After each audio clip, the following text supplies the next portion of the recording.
আসসালামু আলাইকুম রহমতুল্লাহি আবরাকাত। আলহামদুলিল্লাহ, আসসালাতু ওয়াসসালামু আলা রাসূলিল্লাহ ওয়া বা'দ। সুপ্রিয় দর্শক শ্রোতা ভাই বোন, একজন মুমিনের কাছে সবচাইতে মূল্যবান এবং দামি সম্পদ হলো তার ঈমান। ঈমান যদি কেউ ঈমান বিধ্বংসী বিষয়সমূহ থেকে অক্ষত রেখে, অক্ষুণ্ণ রেখে, নিরাপদে রেখে, হেফাজতে রেখে, সংরক্ষিত রেখে দুনিয়া থেকে যেতে পারেন, আল্লাহ রাব্বুল আলামিনের সাথে সাক্ষাৎ করতে পারেন, তাহলে তিনিই হবেন চূড়ান্তভাবে সফল কাম এবং শেষ হাসি তিনিই হাসবেন ইনশাআল্লাহ তাআলা। প্রিয় দর্শক, আর এই কারণে সাহাবায়ে কেরাম রিদওয়ানুল্লাহি তাআলা আলাইহিম আজমাইন তারা ঈমানকে অনেক বেশি পরিচর্যা করতেন, ঈমানের নবায়ন করতেন, ঈমানের খোঁজ খবর রাখতেন। ঈমান কিসে আসে, কিসে যায়, কখন ভাঙে, কখন কোন কথা ঈমান নষ্ট হয়, কোন আচরণে ঈমান ভঙ্গ হয়ে যায়, সে বিষয়ে তারা অনেক বেশি সতর্ক থাকতেন। সহিহ মুসলিম বর্ণিত হাদিসে আমরা জানি যে বিখ্যাত সাহাবী হানজালা রাদিয়াল্লাহু তাআলা আনহু তিনি একবার প্রিয় নবী সাল্লাল্লাহু আলাইহি সাল্লামের দরবারের দিকে দৌড়াতে দৌড়াতে যাচ্ছিলেন আর বলছিলেন, নাফাকা হানজালা, হানজালা মুনাফিক হয়ে গেছে। তিনি মনে করছিলেন যে প্রিয় নবীর দরবারে থাকা অবস্থায়, তার মজলিসে বসা অবস্থায় তার যে ঈমানের অবস্থা থাকে, বাসা বাড়িতে গেলে, কর্মক্ষেত্রে গেলে আল্লাহকে সেভাবে স্মরণে থাকে না। তিনি ভাবছিলেন যে এর কারণে তার ঈমান চলে গেল কিনা। প্রিয় দর্শক দেখুন, একজন সাহাবী তার অবস্থার একটু পরিবর্তনের কারণে তার ঈমান নিয়ে তিনি শঙ্কায় পড়ে গেলেন। ঈমান আছে কি নেই তার খোঁজ নেওয়ার জন্য, নিশ্চিত হওয়ার জন্য রাসূল করিম সাল্লাল্লাহু আলাইহি সাল্লামের মজলিসে এবং দারসে হাজির হয়ে গেছেন। আর আমরা পৃথিবীর বেশিরভাগ মানুষের অবস্থা হলো, আমরা আমাদের ঈমানের কোনো খোঁজ খবর নেওয়া হয় না। সেই ছেলেবেলায়, ছোটবেলায় মক্তবে আশহাদু আল্লা ইলাহা ইল্লাল্লাহ আশহাদু আন্না মুহাম্মাদুর রাসূলুল্লাহ পাঠ করেছি। আমরা মনে করি যে মৃত্যু পর্যন্ত বোধহয় আর কখনো ঈমান যেতে পারে না, ঈমান বোধহয় নষ্ট হতে পারে না, ঈমান বোধহয় ভঙ্গ হতে পারে না। অথচ ইবাদত বন্দেগী যেরকম ভঙ্গ হয়, আবার জোড়া লাগানো যায়, নবায়ন করা যায়, ঠিক তেমনিভাবে ঈমানও ভঙ্গ হয়ে যেতে পারে। যদি কোনো মুসলিম এমন হন যে তার ঈমান কখনো কোনো কারণে ভঙ্গ হয়ে গেছে, তিনি জানেনও না, আজীবন তিনি আমল করছেন, সালাত করছেন, সিয়াম করছেন, হজ করছেন, যাকাত দিচ্ছেন, ওমরা করছেন, দান সদকা করছেন, তেলাওয়াত করছেন, তাসবিহ তাহলিল করছেন, জিকির করছেন, অথচ তার ঈমান নেই। তিনি অনেক কিছু রাখছেন তার ভাণ্ডতে, কিন্তু সেই ভাণ্ডের তলা নেই, সেটা ফাটা। আল্লাহ রাব্বুল আলামিনের কাছে অনেক আশা নিয়ে যাচ্ছেন, অনেক আমল করি, কিন্তু সেখানে কিছুই পাবেন না, কারণ তার ঈমানই নষ্ট হয়ে গেছে, তিনি জানেন না। এই জন্য একজন মুসলিমের জন্য অনেক বেশি গুরুত্বপূর্ণ এই বিষয়টি যে তার ঈমান কিসে আসে আর কিসে যায়, কখন ভঙ্গ হয়ে যায়, এগুলো আমাদের জানতে হবে। আমরা প্রায় সময় খেয়াল করে স্মরণ করার চেষ্টা করি, আমার ওযুটা কি আছে না চলে গেল, আমার সালাতটা অমুক কারণে ভঙ্গ হলো কিনা, আমরা আলেমের কাছে দৌড়ে যাই। অমুক কথার কারণে আমার স্ত্রীর সাথে আমার সম্পর্ক ভঙ্গ হয়ে গেল কিনা, বিবাহ ভেঙে গেল কিনা, আমরা চিন্তিত হই।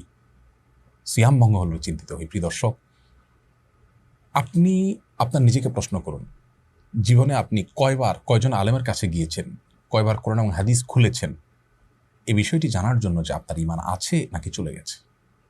এর উত্তরে বেশিরভাগ মানুষ বলবেন যে না, আমরা এ বিষয়ে খুব একটা খোঁজ খবর নেইনি। আজকের আলোচনায় আমরা মূলত সে বিষয়টাকে গুরুত্ব দিতে চাই। প্রিয় দর্শক, কিয়ামত যত নিকটবর্তী হচ্ছে, ঈমান বিধ্বংসী ঝড়, তুফান, এটার পরিমাণ কিন্তু বাড়ছে। এরকম পরিস্থিতিতে ঈমানের নবায়ন কত বেশি গুরুত্বপূর্ণ। সাহাবীরা যদি সেই ফিতনামুক্ত নবী সাল্লাল্লাহু আলাইহি সাল্লামের উপস্থিতিতে ঈমান নিয়ে এতটা শঙ্কায় থাকেন, আমাদের ঈমানকে সকাল বিকেল কত বেশি খোঁজখবর নেওয়া উচিত।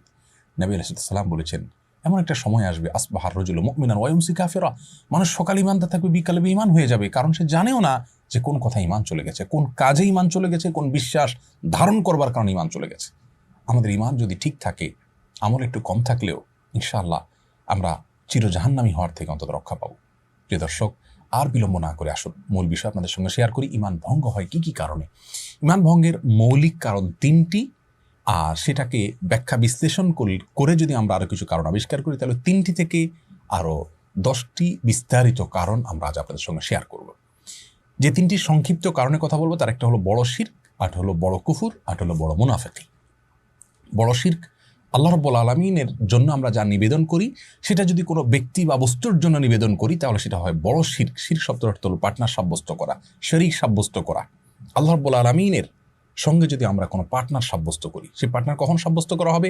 যে জিনিসটি শুধুমাত্র আল্লাহর জন্য করতে হয় সেটা অন্য কারোর জন্য যদি আমরা করি, যেমন ইবাদত শুধু আল্লাহর জন্য করতে হয়, প্রার্থনা শুধু আল্লাহর কাছেই করতে হয়, সেই জায়গাটা যদি আমরা কোনো ব্যক্তিকে, কোনো দলকে, কোনো মতকে, কোনো পীরকে, কোনো বুজুর্গকে, কোনো মানুষকে আমরা যদি দিয়ে দিই, তাহলে সেক্ষেত্রে সেটি আমাদের ইমান ভঙ্গের কারণ হবে। ইমান ভঙ্গের দ্বিতীয় কারণ হলো বড় কুফুর। বড় কুফুর মানে হলো বড় ধরনের অস্বীকৃতি। আর সেটি কখন হবে? কোরআন এবং হাদিস থেকে যেটি স্বতঃসিদ্ধভাবে, সুস্পষ্টভাবে, অকাট্যভাবে প্রমাণিত হবে, এমন কোনো বিষয়কে যদি আমরা ডিনাই করি, অস্বীকার করি, সেটার যৌক্তিকতাকে আমরা বা উপযুক্ততাকে আমরা অস্বীকার করি, তাহলে এটা হবে বড় কুফুর। আমি এটা মানি না ইসলামের, এটা হলো বড় কুফুর, ইমান ভঙ্গের কারণ। ইমান ভঙ্গের তৃতীয় কারণ হলো বড় মুনাফিকি। বড় মুনাফিকি হলো যার ভেতরে আল্লাহর প্রতি আস্থা নেই, কোরআন হাদিসের কোনো বিধানের প্রতি, নির্দেশনার প্রতি আস্থা নেই, কিন্তু তিনি বাহ্যিকভাবে মুসলমানদের ভান ধরছেন হয়তো সমাজের ভয়ে, মানুষের ভয়ে। তো এটা হলো বড় মুনাফিকি, এটাও ইমান ভঙ্গের কারণ। এই তিনটা মানুষের মধ্যে প্রকাশ হতে পারে, দেখা দিতে পারে আবার তিন উপায়ে। কিছু শিরক, কুফুর, নেফাক আছে, যেটা নেফাক তো সবসময় অন্তরে থাকে, কিন্তু শিরক এবং কুফুর এগুলো অনেক সময় হতে পারে ভেতরে ভেতরে, আকীদা, বিশ্বাসে। যেমন কেউ মনে মনে এই বিশ্বাস লাগলো যে অমুক পীরের হাতে পাওয়ার আছে, তিনি চাইলে আমাকে সন্তান দিতে পারেন, নাও পারেন, তাহলে এটা তার কাছে থাকলো এবং এটা তাকে বিশ্বাস করার শামিল হয়ে গেল। এটা হলো বড় শিরক অন্তরের মাধ্যমে, অর্থাৎ আকীদাগতভাবে বিশ্বাসগত শিরক। আবার শিরক কর্মগত হতে পারে, যেমন আল্লাহ ছাড়া অন্য কাউকে সিজদা করলো, এটা হলো কর্মগত শিরক। আবার সেটা মন্তব্যগত হতে পারে, কেউ এমন কোনো কথা বলে ফেললো যা আল্লাহর সঙ্গে শিরকের সমকক্ষ। তাহলে মন্তব্যগত, কর্মগত, আকীদাগত তিনভাবে শিরিক হতে পারে। ঠিক একইভাবে কুফুরও তিনভাবে হতে পারে। কেউ অন্তরে ডিনাই করলো, মুখে বললো না কিছু, সেও কাফির হয়ে যায়। আবার কেউ মুখে কাফির মানে অস্বীকৃতি জানালো, কেউ আচরণ দ্বারা অস্বীকৃতি প্রকাশ করলো, তিনটাই হতে পারে। এই সব ধরনের ইমান ভঙ্গের কারণ থেকে আমাদের বেঁচে থাকতে হবে। প্রিয় দর্শক, আসুন এগুলোকে বিস্তারিত বিশ্লেষণ করে অনেক বড় বড় ইমামগণ, অনেক বড় বড় ওলামায়ে কেরাম 10টি কারণকে উল্লেখ করেছেন। 3টা সংক্ষিপ্ত কারণ থেকে বিশ্লেষণমূলক আরও 10টি কারণ ওখান থেকে বের হয়েছে, সেগুলো আপনাদের সঙ্গে শেয়ার করে আজকে ইনশাআল্লাহ আমরা শেষ করব। প্রথম কারণ হলো বড় শিরক, যেটা একটু আগেই বললাম। আল্লাহ তাআলা কোরআনে কারিমে বলেছেন, ইন্নাল্লাহা লা ইয়াগফিরু আন ইউশরাকা বিহি ওয়া ইয়াগফিরু মা দুনা যালিকা লিমান ইয়াশা। আল্লাহ তাআলা তার সঙ্গে শিরক করা হলে সেটা মাফ করবেন না, শিরকের চাইতে ছোট অপরাধ হলে সেটা আল্লাহ যাকে ইচ্ছা তাকে মাফ করতে পারেন। সূরা জুমার আয়াত নম্বর 65, সেখানে আল্লাহ রাব্বুল আলামিন বলেছেন, ওয়ালাকাদ উহিয়া ইলাইকা ওয়া ইলাল লাযিনা মিন ক্বাবলিক লাইন আশরাকতা লা ইয়াহবাতান্না আমালুকা ওয়া লা তাকুনান্না মিনাল খাসিরিন। হে রাসূল, আপনি এবং আপনার পূর্বের সমস্ত নবী রাসূলদের প্রতি একটি কমন নির্দেশনা জারি করা হয়েছে, যদি আপনি নবী এবং রাসূল হওয়ার সত্ত্বেও যদি শিরকে লিপ্ত হন, লাইন আশরাকতা, আপনি যদি শিরকে লিপ্ত হন, লা ইয়াহবাতান্না আমালুক, অবশ্যই অবশ্যই অবশ্যই, লামে তাকিদ নুনে তাকিদ সাকিলা, 3 ভাবে গুরুত্ব দেওয়া হয়েছে আরবি গ্রামার অনুযায়ী। অবশ্যই অবশ্যই অবশ্যই আপনার সমস্ত আমল ক্যান্সেল হয়ে যাবে এবং আপনি ক্ষতিগ্রস্ত হয়ে যাবেন। এখান থেকে পরিষ্কারভাবে বোঝা গেল কেউ শিরকে লিপ্ত হলে তার ইমান চলে যায়, সমস্ত আমল পুরানোগুলো ক্যান্সেল হয়ে যায়। এজন্য ইমানদার সবচেয়ে ভয় থাকবে শিরক নিয়ে, আল্লাহর সঙ্গে শিরক যেন না হয়, তাওহীদকে নিশ্চিত করার চেষ্টা করবে। এটা ইমান ভঙ্গের কারণ। নাম্বার 2, ইমান ভঙ্গের দ্বিতীয় কারণ হলো আল্লাহ এবং বান্দার মাঝামাঝি যদি কোনো মধ্যস্থতাকারী আমরা সাব্যস্ত করি, তাহলে ইমান নষ্ট হয়ে যাবে। আমরা জানি আমাদের হিন্দু ভাই বোন তারা বিশ্বাস করেন যে ঈশ্বর সরাসরি সবকিছু নিয়ন্ত্রণ করেন না। অনেক দেবদেবী, অনেক প্রতিমার তারা পুজো করেন এই উদ্দেশ্যে যেন তার কাঙ্ক্ষিত বিষয়টা সেই দেবদেবী তাদেরকে পাইয়ে দেন। সরস্বতীকে পুজো করেন শিক্ষার জন্য, আবার চাষাবাদ ভালো হওয়ার জন্য আরেক দেবতাকে পুজো করেন। তো এরকম পুজো করে তারা ঈশ্বরের কাছ থেকে কিছু পেতে চান বা সৃষ্টিকর্তার কাছ থেকে কিছু পেতে চান। প্রিয় দর্শক, আমাদের অনেক মুসলিম ভাই বোন মনে করেন কোনো কবরে, কোনো মাজারে গিয়ে সন্তান চাইলে, ব্যবসা উন্নতি চাইলে তিনি আমাকে আল্লাহর কাছ থেকে পাইয়ে দিবেন। এই যে একটা ব্যাপার, একটা মধ্যস্থতাকারী সাব্যস্ত করা, এটা কিন্তু ইমান ভঙ্গ করে দেয়। এর দলিল সূরা জুমার আয়াত নম্বর 3। আল্লাহ রাব্বুল আলামিন কোরআনে কারিমে বলেছেন, আলা লাহুদ্দীনুল খালিস, আল্লাহর জন্য একচ্ছত্র দিন, ইমান শুধু আল্লাহর জন্য আনতে হবে, অন্য কাউকে সেখানে মধ্যস্থতাকারী বানানো যাবে না। ওয়াল্লাযীনা ইত্তাখাযু মিন দুনিহি আউলিয়া, যারা আল্লাহ ছাড়া অন্য কাউকে অভিভাবক রূপে গ্রহণ করবে এবং তারা বলে যে মা না'বুদুহুম ইল্লা লিয়ুকাররিবুনা ইলাল্লাহি যুলফা, আমরা এই সমস্ত মধ্যস্থকারীদেরকে, মাজারকে, পীরকে, মৃত জীবিত ব্যক্তিকে বা কোনো প্রতিমাকে আমরা পুজো করছি বা তাদের কাছে গিয়ে প্রার্থনা করছি এই জন্য যে তারা আল্লাহর কাছে আমাদেরকে পৌঁছে দিবে। এই যে এই পৌঁছে দিবে মধ্যস্থকারী হলো জাস্ট এই কথার কারণে আল্লাহ রাব্বুল আলামিন কি কমেন্ট করছেন আয়াতের পরবর্তী অংশে সেটি রয়েছে। আল্লাহ রাব্বুল আলামিন এ ধরনের লোক সম্পর্কে বলেছেন, ইন্নাল্লাহা ইয়াহকুমু বাইনাহুম ফীমা হুম ফীহি ইখতালিফুন, তারা যে বিষয় নিয়ে মতপার্থক্য করছে কিয়ামতের ময়দানে আল্লাহ তাআলা তাদের ব্যাপারে ফয়সালা করবেন। এবং আল্লাহ আরও বলছেন, ইন্নাল্লাহা লা ইয়াহদি মান হুয়া কাযিবুন কাফফার, যে ব্যক্তি মিথ্যাচার করেছে এবং কুফরি করেছে, কাফের হয়ে গেছে, তাকে আল্লাহ তাআলা পথ দেখাবেন না। দেখুন এখানে মধ্যস্থতা সাব্যস্তকারী কে আল্লাহ রাব্বুল আলামিন কাফার বলেছেন, অর্থাৎ সে কাফির হয়েছে, অস্বীকৃতি জ্ঞাপন করেছে। এখান থেকে বোঝা গেল এটা ইমান ভঙ্গের কারণ, যখন আল্লাহ তাআলা তাকে কাফির হয়ে গেছে, মিথ্যাচার করেছে আল্লাহর ব্যাপারে, এমনটি কথা বলেছেন। এই জন্য মধ্যস্থতাকারী করা যাবে না। ইমানদার সরাসরি আল্লাহর সঙ্গে কাছে সম্পর্ক করবে, আল্লাহ থেকে চাইবে, দোয়া করবে, ইবাদত করবে, আল্লাহ তাআলা তাকে সরাসরি দেবেন ইনশাআল্লাহ তাআলা। তার ইমান ভঙ্গের দ্বিতীয় কারণ আমরা জানলাম। ইমান ভঙ্গের তৃতীয় যে কারণ তা হলো কোনো অমুসলিমকে অমুসলিম মনে না করা, কোনো মুশরিককে মুশরিক মনে না করা, অন্য কোনো ধর্মকেও সঠিক মনে করা। প্রিয় দর্শক, আমাদের দেশে অনেক ভাই বোন আছেন যারা মনে করেন সব ধর্মই ঠিক আছে, সবগুলোরই গন্তব্য একটি, ঘুরে ফিরে সবাই এক জায়গায় যাবে। এই যে কথাগুলো আমাদের নিজেদের অজান্তে কথা বলে আমাদের ইমান হারা হয়ে যাচ্ছি। আমরা জানি না এই কথাগুলো কত ডেঞ্জারাস কথা। প্রিয় দর্শক, যেই ব্যক্তি আমার সৃষ্টিকর্তার অস্তিত্বকে অস্বীকার করে, তার ব্যাপারে আমি উদার হতে পারি, সহাবস্থান করতে পারি। যারা অমুসলিম তাদের সঙ্গে সদাচরণ করতে আল্লাহ তোমাদেরকে নিষেধ করেন না, যদি তারা তোমাদের উপরে যুদ্ধ চাপিয়ে না দেয়। শান্তিপূর্ণ সহাবস্থান করতেই পারো, বরং আল্লাহ তাআলা এরকম মানুষকে ভালোবাসেন। তাহলে তাদের সাথে আমাদের সহাবস্থান করতে নিষেধ নেই, বরং করতে নির্দেশ রয়েছে। বাট তাদের বিশ্বাসকেও যদি আমি মনে করি সেটাও ঠিক আছে, তাহলে আমার বিশ্বাসের জায়গা থেকে আমি দেউলিয়া হয়ে গেলাম, জগা খিচুড়ি হয়ে গেল। এখানে উদারতা দেখানো আপনার ইমান সম্পর্কে উদাসীনতা হবে। অতএব আপনাকে মনে রাখতে হবে, আল্লাহ কোরআনে কারীমে বলেছেন ইন্নাদ-দীনা ইনদাল্লাহিল ইসলাম, একমাত্র দিন আল্লাহর কাছে মনোনীত দিন হল ইসলাম। ইসলাম ছাড়া অন্য কোনো জীবন আদর্শ, জীবন দর্শন, অন্য কোনো ধর্ম নেই। কিয়ামতের ময়দানে কেউ হাজির হলে আল্লাহ বলেছেন ফালাই ইউকবালা মিনহু, কোশ্চিন কালো সেটি তার কাছ থেকে গ্রহণযোগ্য করা হবে না। অতএব আমাদেরকে এই ব্যাপারে নিশ্চিত হতে হবে যে অমুসলিম ইজ অমুসলিম, তিনি সঠিক পথের উপর নেই। আমরা তার জন্য করুণা করব, দোয়া করব, প্রার্থনা করব আল্লাহ যেন তাকে হেদায়েত দেন। কিন্তু তাই বলে তার আদর্শকে আমি সঠিক মনে করব, আমারটাও সঠিক মনে করব, এটি ঈমান ভঙ্গের কারণ। এ সম্পর্কেও আমরা জানি কোরআনে কারীমে আল্লাহ বলেছেন যে ওমাই ইয়াকফুর বিত-তাগুত ওয়া ইউমিন বিল্লাহ ফাকাদ ইসতামসাকা বিল উরওয়াতিল উসকা, যে ব্যক্তি আগে আল্লাহ ছাড়া অন্য যত উপাস্য আছে, যত ধর্ম ইজম আছে, এগুলোকে যে ব্যক্তি আগে অস্বীকার করবে, এরপর আল্লাহর প্রতি ঈমান আনবে, সেই কিন্তু মজবুত হাতলকে পা ধরল, অর্থাৎ সেই ঈমান আনলো। আরও আমরা জানি আমাদের কালিমাতুত তাওহীদের প্রথম বাক্যটা হলো লা ইলাহা ইল্লাল্লাহ, আগে নেতিবাচক। আল্লাহ ছাড়া অন্য যা আছে সবগুলোকে আগে ডিনাই করবেন, তারপর আল্লাহ স্বীকৃতি দিবেন, দেন আপনি ঈমানদার হতে পারবেন। তাহলে আপনি সবগুলোকে মানলেন, আল্লাহকেও মানলেন, তাহলে তো লা ইলাহা ইল্লাল্লাহ হলো না, আমাদের ঈমান নষ্ট হয়ে যাবে। মুখরোচক অনেক স্লোগান আমাদেরকে মনে করে শয়তান আমাদেরকে বোঝাতে চায় যে আমরা অনেক উদার হতে পারি সেই স্লোগানের মাধ্যমে। প্রিয় দর্শক, সেগুলোর মাধ্যমে আমাদের ঈমান হারা হতে হবে, উদারতা নয়, উদাসীনতা। আল্লাহ আমাদের বোঝার তৌফিক দান করুন। ঈমান ভঙ্গের 3 নম্বর কারণ জানলাম। 4 নম্বর কারণ হলো নবী আলাইহিস সালামের জীবন আদর্শ ছাড়া অন্য কোনো জীবন দর্শনকে যদি কেউ উত্তম মনে করে। আমাদের মধ্যে অনেক ভাই বোন আছেন মনে করে যে ইসলামের সবই ঠিক আছে, কিন্তু আসলে ইসলামের অমুক অমুক বিষয়গুলো আসলে এই যুগে চলে না।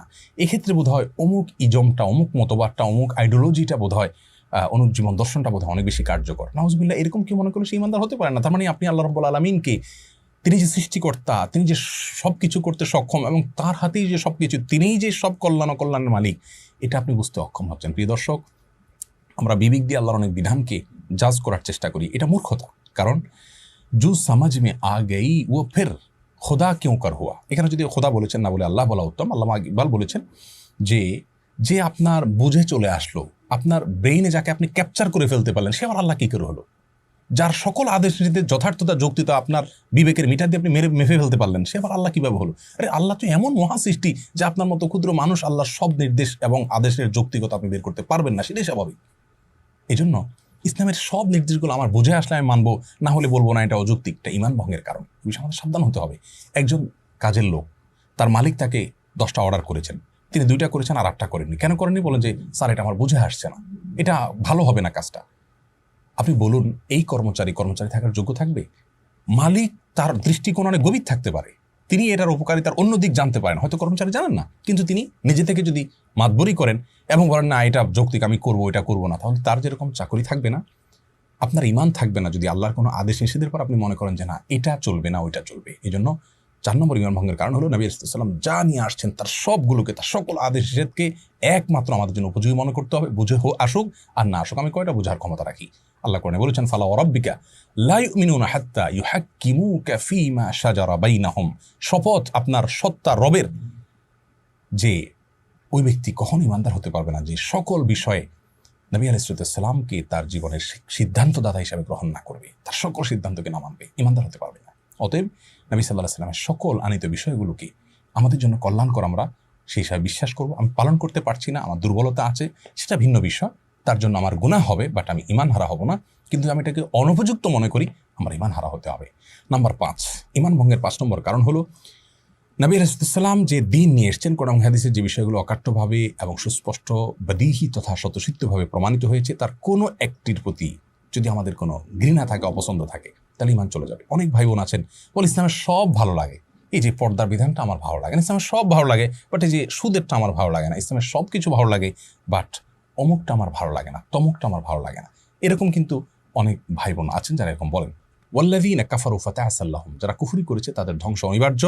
ও আদাল্লা আমালাহুম, আল্লাহ তাআলা এই সমস্ত মানুষের আমলকে নষ্ট করবেন, ধ্বংস করে দিবেন। যালিকা বিআন্নাহুম কারিহু মা আনজালাল্লাহ, এই যে কারিহু মা আনজালাল্লাহ, এর কারণ হলো আল্লাহ যা নাজিল করেছেন সেটাকে তারা অপছন্দ করেছে, বলেছে এটা আমার ভালো লাগে না। এই যে আপনার ভালো লাগে না কাজ করছে, জাস্ট এই কারণে আল্লাহ রাব্বুল আলামিন আপনার সম্পর্কে এই কথা বলে শেষে বলছেন ফাআহবাতা আমালাহুম, আপনার সমস্ত আমল আল্লাহ তাআলা বরবাদ করে দিচ্ছেন। প্রিয় দর্শক, এখান থেকে বোঝা গেল এরকম কোনো আচরণ করলে সেটি ইমান ভঙ্গের কারণ হবে, যে ইসলামের অমুক জিনিসটা আমার ভালো লাগে না। আপনার ভালো লাগা না লাগা এটার উপরে সত্য নির্ভর করেন, আপনি সবকিছু বুঝতে সক্ষম নন, আমরা কেউই সক্ষম নেই। আল্লাহ রাব্বুল আলামিন মালিক, আমরা তার কৃতদাস, সৃষ্টি মাত্র। তার সকল নির্দেশের যৌক্তিকতা, যথার্থতা আমাদের বুঝতে হবে, এমনটি বাধ্যতামূলক নয়।